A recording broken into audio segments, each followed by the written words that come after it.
حضرت فاطمہ بنت عبداللہ رضی اللہ تعالی عنہ حضرت عثمان بن ابی العاص رضی اللہ تعالی عنہ کی یہ والدہ ہیں۔ آپ فرماتی ہیں کہ رسول کریم صلی اللہ علیہ وسلم کی ولادت باسعادت کے وقت میں موجود تھی،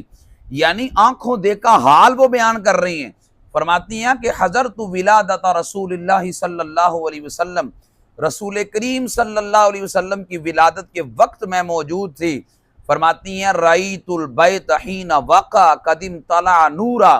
فرماتے ہیں جب نبی پاک علیہ السلام کی ولادت باسعادت ہوئی تو سارا گھر نور سے بھر گیا۔ اور آپ فرماتی ہیں کہ وَرَأَيْتُ النُّجُومَ تَدْنُو حَتَّى ظَنَنْتُ أَنَّهَا سَتَقَعُ عَلَيَّ، فرماتی ہیں کہ میں نے آسمان کے ستارے اپنے اتنے قریب پائے، مجھے خطرہ محسوس ہوا کہ یہ ابھی مجھ پر گرنے لگے ہیں۔ رسول کریم صلی اللہ علیہ وسلم کی ولادت باسعادت پر ہر طرف نور ہی نور تھا، بلکہ میرے آقا صلی اللہ علیہ وسلم کی والدہ سیدہ آمینہ رضی اللہ تعالی عنہا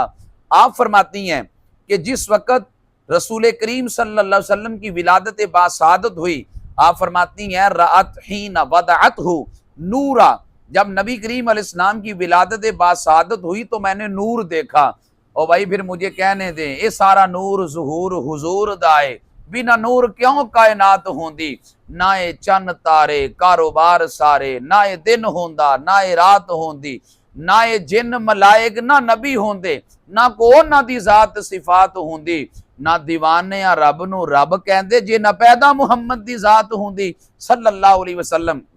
سیدہ آمینہ رضی اللہ تعالی عنہا آپ فرماتی ہیں جب نبی علیہ السلام کی ولادت ہوئی تو نور نکلا، فرماتے ہیں روشنی اتنی تھی کہ میں نے ملک شام کے محلات کو بھی دیکھ لیا۔ لوگوں کو مسئلہ ہوتا ہے، حدیث سنتے ہیں اور ذوق کا حکم لگا دیتے ہیں کہ یہ حدیث تو ضعیف ہے۔ یہ جو روایت آپ کی خدمت میں نے عرض کی، کئی محدثین نے کہا کہ یہ درجہ صحت پہ فائز ہے، امام ابن حبان اور امام حاکم، اور اس کے علاوہ بڑے بڑے امام ہیں، امام ابن حجر جیسے لوگ کہ جنہوں نے اس حدیث پاک کو صحیح قرار دیا۔